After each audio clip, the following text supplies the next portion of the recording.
Hello friends, स्वागत है आपका इस वीडियो में। फ्रेंड्स, इस वीडियो में हम लोग टेस्ट पेपर 17 का क्वेश्चन सॉल्व करेंगे। तो चलिए स्टार्ट करते हैं। देखिए 16 में है triangle A B C is an isosceles triangle.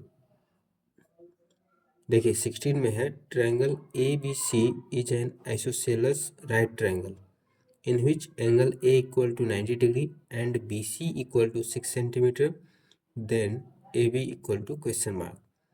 देखिए इसमें बोला है कि ए बी सी जो है वो आइसोसेलस राइट ट्रायंगल है। पहले इसका ड्रॉ करते हैं डायग्राम, उसके बाद इसको सॉल्व करेंगे। आइसोसेलस राइट ट्रायंगल मतलब कि 90 डिग्री का एंगल बनेगा। तो ये इस तरह से कुछ बनेगा ये, ठीक है। यहाँ पर 90 डिग्री राइट ट्रायंगल है तो 90 डिग्री का एंगल बनेगा। और बोला है आइसोसेलस मतलब कि दो साइड इक्वल होगा। आइसोसेलेस ट्रायंगल में दो साइड इक्वल होता है, कोई भी दो साइड होना चाहिए इक्वल, ठीक है।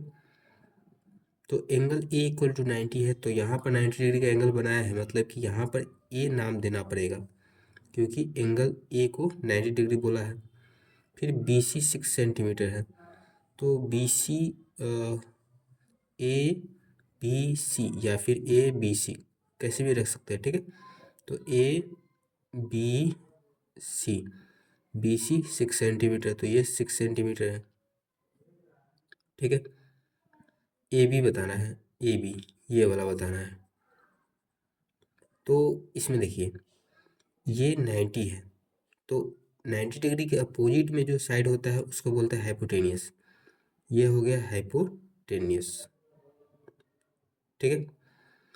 और देखिए ये 90 है, तो इन दोनों को मिला के कितना डिग्री होगा, 90 डिग्री होगा, क्योंकि तीनों एंगल का सम 180 डिग्री होता है। ट्रायंगल के तीनों एंगल का सम 180 होता है, ये अकेला 90 है, तो इन दोनों को मिला के 90 होगा, तभी तो ये 180 हो पाएगा, ठीक है। तो ये दोनों एंगल जो होगा वो इक्वल होगा, क्योंकि आइसोसेलेस ट्रायंगल में दो साइड इक्वल होता है और दो साइड का जो अपोजिट एंगल होता है वो भी इक्वल होता है। तो ये वाला साइड और ये वाला साइड इक्वल होगा, तो इसके अपोजिट में ये वाला एंगल और इस साइड के अपोजिट में ये वाला एंगल, तो ये दोनों एंगल भी इक्वल होगा, ठीक है। क्योंकि देखिए दूसरा साइड अगर इक्वल करते हैं, मान के चलिए ये वाला और ये वाला साइड इक्वल करते हैं, तो इसके अपोजिट में जो एंगल होगा वो इक्वल नहीं हो पाएगा। इसके अपोजिट में ये वाला एंगल है और इस वाले साइड के अपोजिट में ये वाला एंगल है, तो ये तो 90 है, तो इसको भी 90 होना पड़ेगा, और ये दोनों 90 हो जाएगा, तो ये दोनों मिला के ही 180 हो गया। लेकिन ट्रायंगल में तीन एंगल का सम 180 होना चाहिए, ठीक है। इसलिए ये वाला साइड और ये वाला साइड इक्वल होगा, ठीक है। तो ये वाला एंगल और ये वाला एंगल भी इक्वल होगा, ठीक है। और ये साइड इक्वल है, और इस वाले साइड का लेंथ दे दिया 6 सेंटीमीटर। इसमें निकालना ए बी है, इस वाले साइड का लेंथ निकालना है। तो ये वाला और ये वाला इक्वल है, तो इन दोनों का तो पता नहीं है हमको, तो मान लेते हैं ये एक्स है, ये भी एक्स है, ठीक है। तो पाइथागोरस थ्योरम लगेगा यहाँ पर। पाइथागोरस थ्योरम में क्या होता है, इसका स्क्वायर प्लस इसका स्क्वायर इस वाले साइड के स्क्वायर के बराबर होता है। तो इसका स्क्वायर एक्स का स्क्वायर फिर इसका स्क्वायर एक्स का स्क्वायर इक्वल टू 6 का स्क्वायर। तो एक्स का स्क्वायर 2x स्क्वायर, 6 का square 36, x square equal to 36/2। तो एक्स स्क्वायर इक्वल टू हो जाएगा कितना, बार कट जाएगा ये 18 दूना 36, स्क्वायर उधर जाएगा तो रूट में हो जाएगा, तो एक्स इक्वल टू √18। तो 18 का प्राइम फैक्टर निकालते हैं, तो 2 से कट जाएगा 2 में 18, फिर 3 से कट जाएगा 3 3 9। तो √18 को क्या ले सकते हैं, √2 इंटू 3 तो जो डबल रहता है उसका एक बाहर निकाल लेते हो, तो 2 3 है तो एक 3 बाहर आ जाएगा, और ये 2 एक ही है तो ये अंदर ही रह जाएगा, तो 3√2। एक्स का वैल्यू क्या आ गया 3√2, और एक्स तो ये दोनों है, लेकिन हमको निकालना क्या था ए बी, तो ए बी भी एक्स ही है, तो एक्स का वैल्यू आ गया 3√2 सेंटीमीटर। तो 3√2 बी में है तो बी ऑप्शन सी हो जाएगा। फिर 17 में फिल इन द ब्लैंक्स है। पहला है the sum of the angles of a triangle is, triangle के तीनों एंगल का सम कितना होता है, तो अभी बताए थे 180 डिग्री होता है। तो यहाँ पर क्या हो जाएगा, पहला में 180 डिग्री, फिर दूसरा में क्या होगा, the sum of any two sides of a triangle is always dash than the third side. तो यहाँ पर हो जाएगा ग्रेटर। ग्रेटर क्यों होगा, क्योंकि इसमें देखिए पूछा है कि कोई ट्रायंगल है, यही ट्रायंगल है, तो इसमें किसी भी दो साइड का जो सम होता है, मान के चलिए इसका और इसका, इन दोनों साइड का जो सम होगा, तीसरा साइड ये है, इस वाले साइड से बड़ा होगा। ठीक है, छोटा कभी नहीं होगा। अगर छोटा होगा तो वो ट्रायंगल पॉसिबल नहीं होगा, वो ट्रायंगल ही नहीं बन पाएगा। ठीक है, हमेशा दो साइड का जो सम होता है तीसरे साइड से बड़ा होगा। जैसे मान लेते हैं यहाँ पर ये 3 और ये मान लेते हैं 5। ठीक है, तो इन दोनों का सम 5 3 8, तीसरा साइड ये है 6, इससे बड़ा है 8। फिर इन दोनों को जोड़ते हैं, 6 5 11, तीसरा साइड ये है 3 से बड़ा है 11। फिर 6 3 9, तीसरा साइड ये है 5, 5 से बड़ा है 9। ठीक है, अगर छोटा होगा तो वो ट्रायंगल बनेगा ही नहीं, तो हमेशा ग्रेटर होता है, यहाँ पर ग्रेटर हो जाएगा। फिर in a triangle A B C if angle A equal to 90 degree, देखिए अभी यही वाला ट्रायंगल बनाए थे, एंगल ए यहाँ 90 डिग्री है, then B C square equal to dash plus dash. तो बी सी, ये वाला बी सी, ये जो स्क्वायर है किसके किसके बराबर होगा, तो किसके बराबर हो जाएगा, ए सी स्क्वायर, ये वाला ए सी प्लस ए बी का स्क्वायर।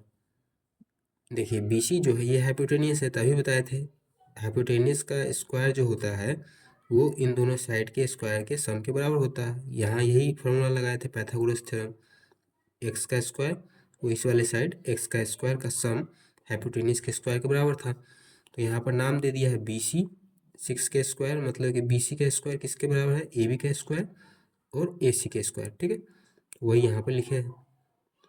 फिर 4 में देखिए, in a triangle A B C A B equal to A C, A B जो है वो ए सी के बराबर है, A D perpendicular to B C,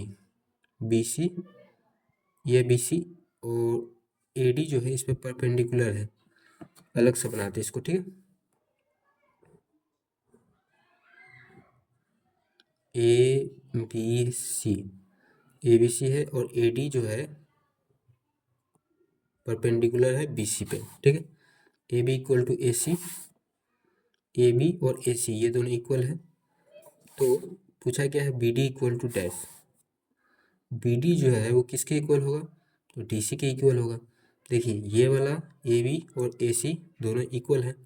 ठीक है, और बी डी जो है किसके इक्वल होगा ये आपसे पूछा है, तो बी डी होगा डी सी के इक्वल, क्योंकि देखिए ए डी जो है वो परपेंडिकुलर बाइसेक्टर है, एंगल ए को दो बराबर भाग में बांट रहा है, और यहाँ पर 90 डिग्री का एंगल बन रहा है, तो इधर भी 90 डिग्री का एंगल बनेगा।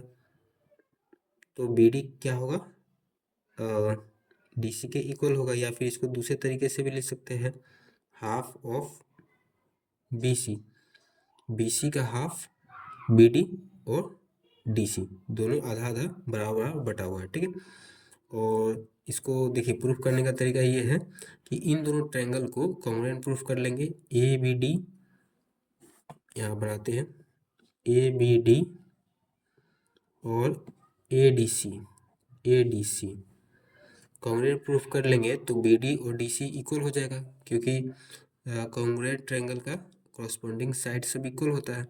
तो ए बी और ए सी ये तो इक्वल ही है, A B equal to A C question में ही दिया है। ए डी जो है वो कॉमन है, दोनों ट्रायंगल में है, A D equal to A D. ठीक है, और ये जो है ये 90 डिग्री है, या फिर ये वाला जो एंगल है ये दोनों एंगल इक्वल है, ए डी बाइसेक्ट कर रहा है एंगल ए को दो बराबर भाग में, तो ये और ये एंगल इक्वल ही होगा। तो angle B A D equal to angle D A C ये वाला, तो क्या हो गया, एस ए एस से ये दोनों ट्रायंगल कॉन्ग्रुएंट है, तो ये दोनों ट्रायंगल कॉन्ग्रुएंट है, तो B D equal to D C हो जाएगा, या फिर बी सी का हाफ हो जाएगा बी डी। ठीक है, तो यहाँ पर क्या लिखेंगे, हाफ ऑफ बी सी। फिर 5 में देखिए, in the given figure side B C of triangle A B C, ठीक है। इस ट्रायंगल का साइड बी सी ये रहा, इज प्रोड्यूस टू डी, कह रहा है कि बी सी को आगे तक बढ़ा दिए डी तक ले, ठीक है। And C E parallel to B A, C E जो है बी ए के पैरेलल है। If angle B A C equal to 50 degree, B A C 50 degree है, then angle A C E ये वाला एंगल आपको बताना है। तो देखिए, ये वाला और ये लाइन, ये दोनों क्या है, पैरेलल है, और ये जो ए सी है वो ट्रांसवर्सल का काम कर रहा है। तो जब भी दो पैरेलल लाइन से एक ट्रांसवर्सल लाइन गुजरता है तो अल्टरनेट इंटीरियर एंगल इक्वल होता है। तो ये और ये अल्टरनेट इंटीरियर एंगल है, तो ये दोनों इक्वल होगा, तो ये 50 है तो ये भी 50 हो जाएगा, तो यहाँ पर क्या होगा, 50 होगा, ठीक है। फिर 18 में देखिए, ट्रू फॉल्स है। If two parallel lines are cut by a transversal then the alternate interior angles are equal. बोला है कि दो पैरेलल लाइन को एक ट्रांसवर्सल लाइन काटता है तो अल्टरनेट इंटीरियर एंगल इक्वल होता है, ये वाला और ये वाला एंगल। तो ये ट्रू हो जाएगा, क्योंकि अभी बताए थे 5th नंबर इसमें ये अल्टरनेट इंटीरियर एंगल है, इक्वल था, ठीक है, तो ये ट्रू हो जाएगा। फिर दूसरा में है, if two lines intersect each other then vertically opposite angles are equal. इसमें बोला है कि जब दो लाइन एक दूसरे को काटता है तो वर्टिकली अपोजिट एंगल इक्वल होता है, ये वाला एंगल और ये वाला एंगल, ये दोनों वर्टिकली अपोजिट एंगल है तो इक्वल होगा। तो ये भी ट्रू है क्योंकि इक्वल होता है, ठीक है। फिर तीसरा है, each acute angle of an isosceles right triangle measure 60 degree. देखिए, बोला है कि आइसोसेलेस राइट ट्रायंगल,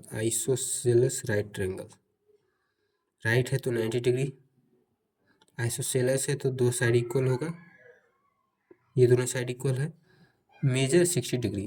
बोला है कि जो एक्यूट एंगल होगा आइसोसेलेस राइट ट्रायंगल का, उसका मेजर 60 डिग्री होगा, तो ये फॉल्स हो जाएगा।